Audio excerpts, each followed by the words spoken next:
So where we're going tonight is Ashley's of Rockledge. It is supposed to be super haunted. There was one article that named it the most haunted in the nation. I don't think it's truly most haunted in the nation, but it is one of the more haunted places in, I think, Brevard County. So we're gonna go there. We're gonna check it out. We specifically chose going at night because nighttime is typically when places experience the most activity. So we're gonna get there around 8 o'clock. It closes at 10 tonight. And we're going to kind of explore it, grab dinner there, maybe see if we can get one of the servers to give us some tea on anything that they experienced. So travel along with us. So there's this ghost named Ethel that is apparently very playful. She used to frequent the bar when it was Jack's Tavern, was the name? Yeah. It was Jack, and then it switched over to Ethan. Was it Ethan? And it had like 6, 5, 7 different names. It had several different names.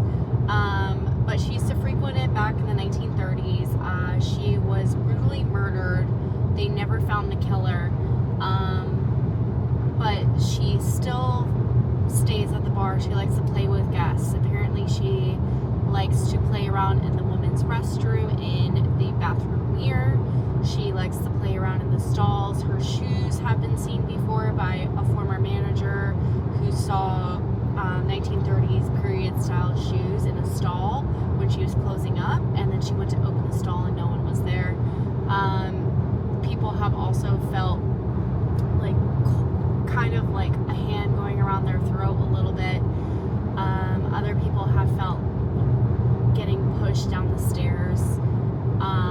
There is a story of a couple of kids where the father was brutally murdered, and they might have ended up, seeing that murder and then passing away on the train tracks after.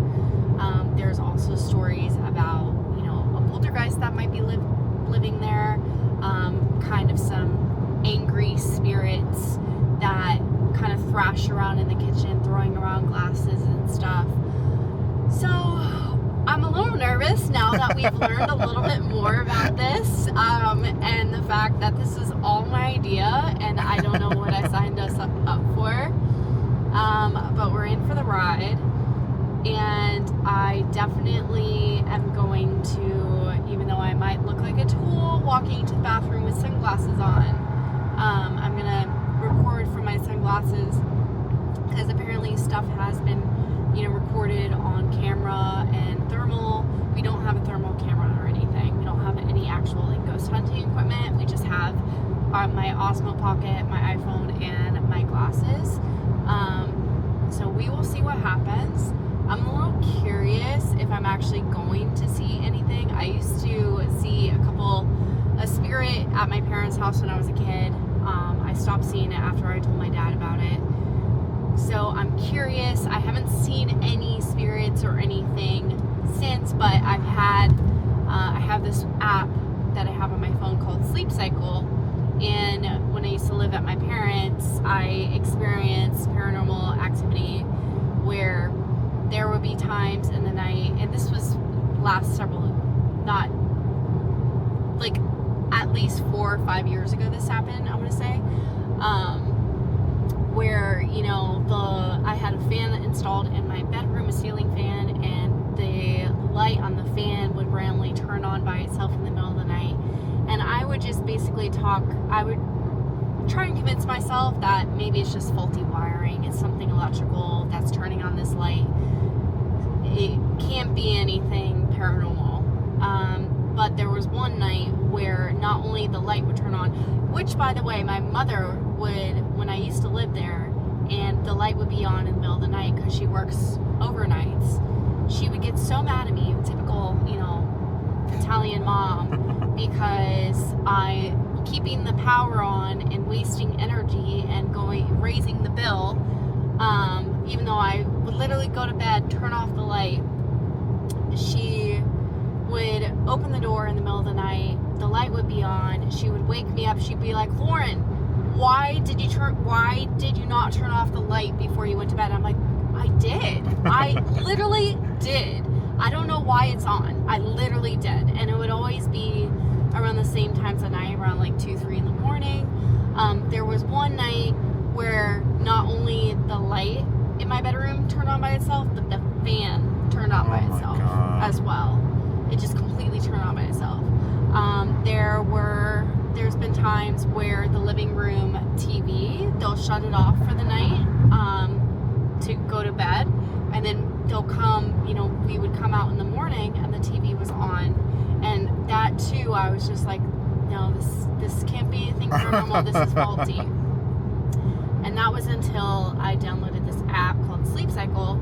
And when I was still living at my parents, a couple of different nights, it caught voices. So basically what the app is, it is an app that monitors your sleep pattern to see how well you sleep. So it has the microphone on in the middle of the night. It records all the sounds you make.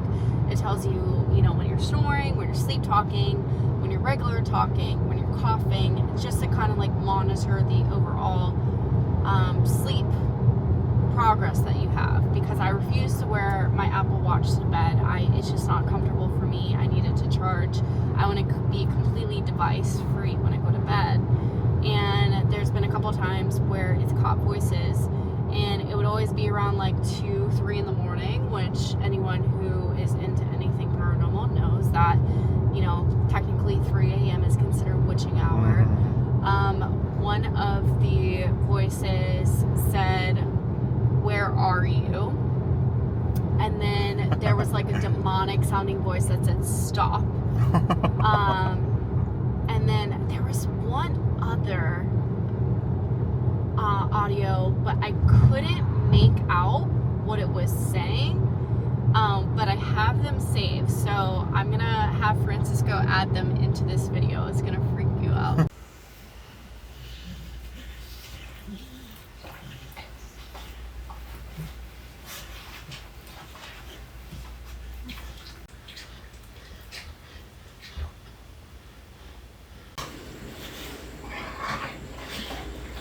If you have, I think I've played them for you. Yes, and they're fucking creepy. Yeah.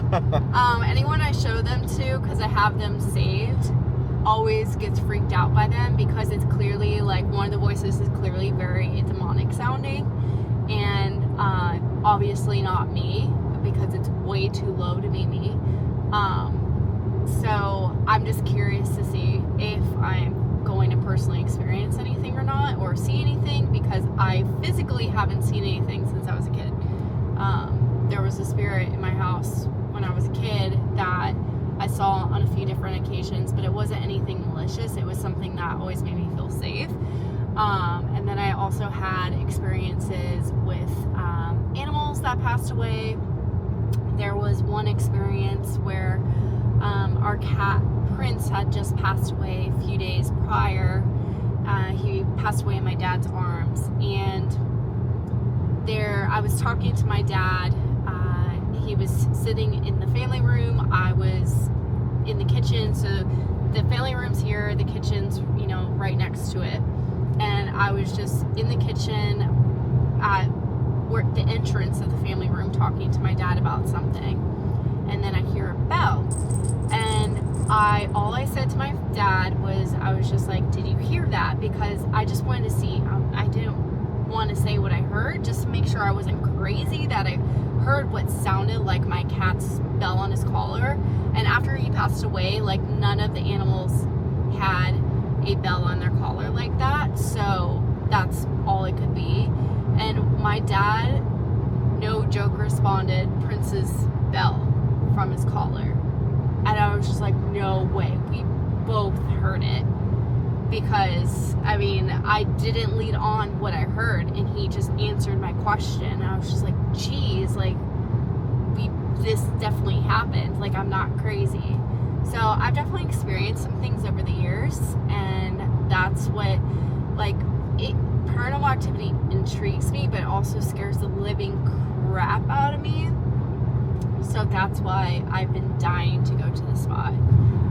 But I'm also very hungry, so I'm excited to check out the food. And the restaurant itself actually looks pretty cute. So it's protected. It's a protected spot.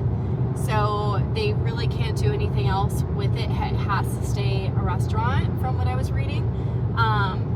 So yeah, I'm looking forward to it and to seeing kind of what we may or may not experience, or we'll just have a good dinner. So.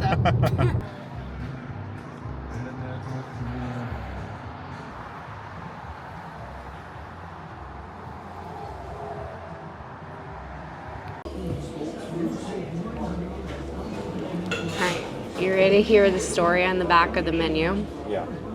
The Haunted Powder Room, excerpt from Arthur Meyer's The Ghostly Register.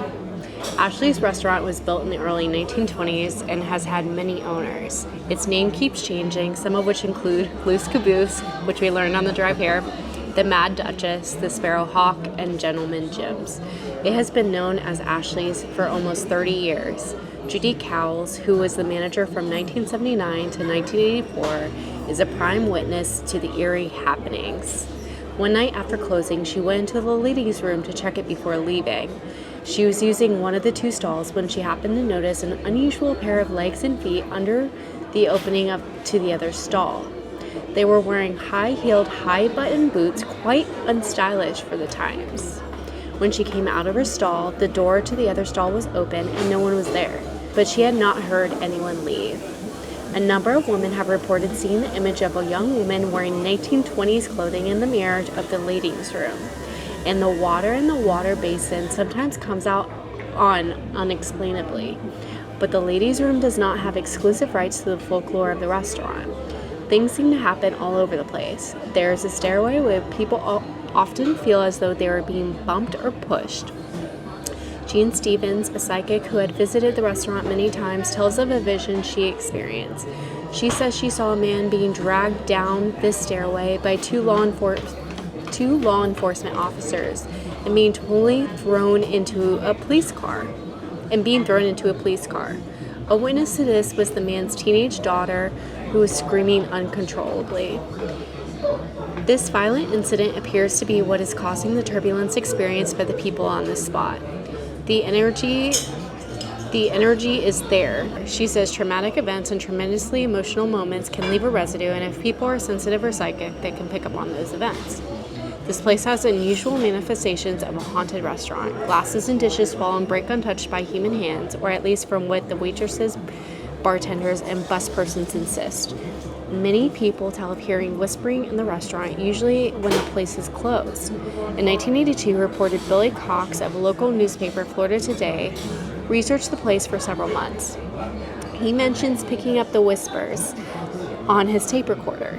He also speaks of a loud, angry buzz recorded where people feel pushed on the stairway. Everybody knows this place is haunted, Billy says. He interviewed many police officers. The Rockledge police tell of burglar alarms going off with no cause, of lights going on and off inexplicably, and at least one incident of a very loud female scream coming from the restaurant in the dead of night. The Powder Room ghost is believed to be a young woman named Ethel Allen who came to Ashley's one night almost 80 years ago. She was last seen at the restaurant. Her body was mutilated and burned and left on the bank of the nearby Indian River. Thank you. She was identified by the tattoo on her thigh, a rose with a noose around it. No one was ever arrested or charged with her murder. On one of her visits, Jean Stevens went into a trance and tells of a very disturbing experience. I saw the murder take place very clearly, she says. I saw it happen in an area and that is the storage room now. I saw a man with a knife chase a woman down the stairs. She was bleeding. The place is now a dead-end service area, and she wondered why she would flee this way. Later, we found out this was where the front door used to be. She was trying to get out.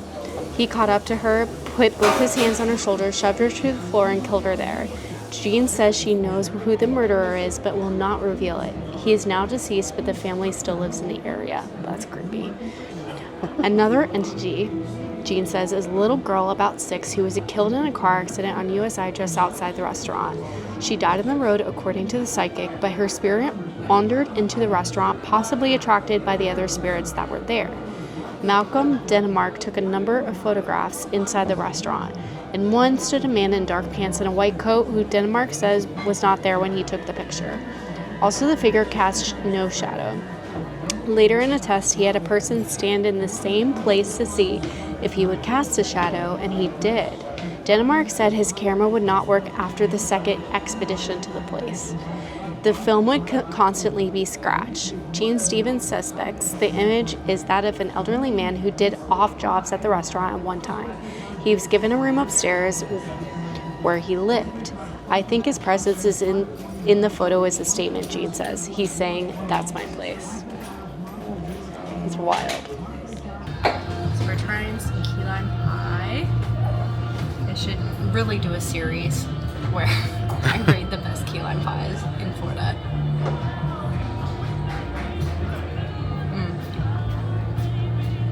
That is so good. You want a bite? Yeah.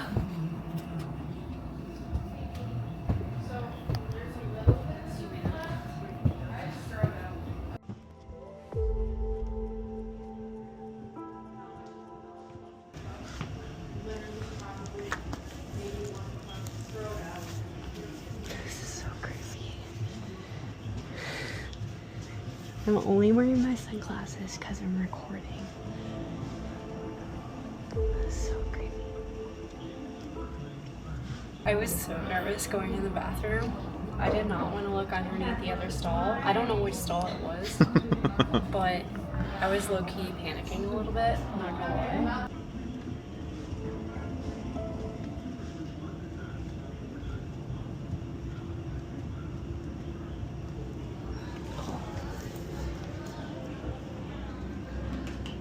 Oh, this lamp is like so creepy. Look at that. Looks like one of the ones that would have a candle or something in it.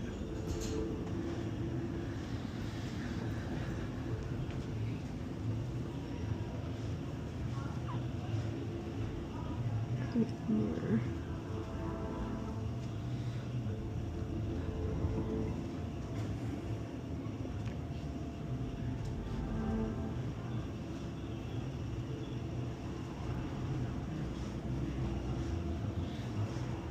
It's crazy because it's been so quiet for us, but knowing shit has happened.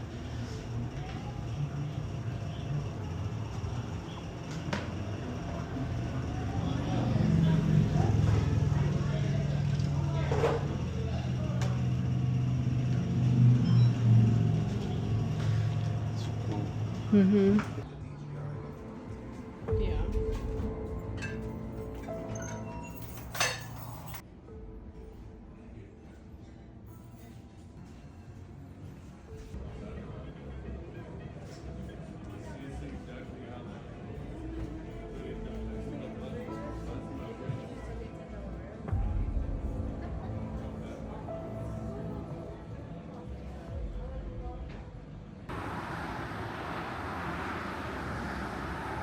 Okay, Lauren.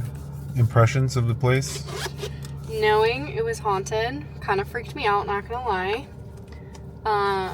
Obviously nothing happened, but it was just like knowing all the stuff that happened there definitely freaked me out. We did check upstairs. We did go up the famed staircase that apparently had where people are allegedly getting pushed down. Nothing happened for us, but it was just still very creepy just being in that like area. Yeah. Like I felt more comfortable sitting at the table that we're eating at than Upstairs definitely felt creepy. yeah, upstairs freaked me out a little bit. So, but it was fun. Yeah. It was fun. So that's our first adventure, our first little haunted adventure. We are probably gonna try and find other places that we can check out that are supposedly haunted in Florida. We're gonna do like a little mini series on it. So it's going to be really exciting. It's going to be just on YouTube, so that way, you know, we can kind of keep this little haunted series going. even if nothing happens, just kind of like telling the stories of the things that happen there, and kind of showing you guys like the place where these things happen and what it looks like today. So if you like this video, be sure to like, subscribe, and leave a comment, share, and tell us where you like us to explore next.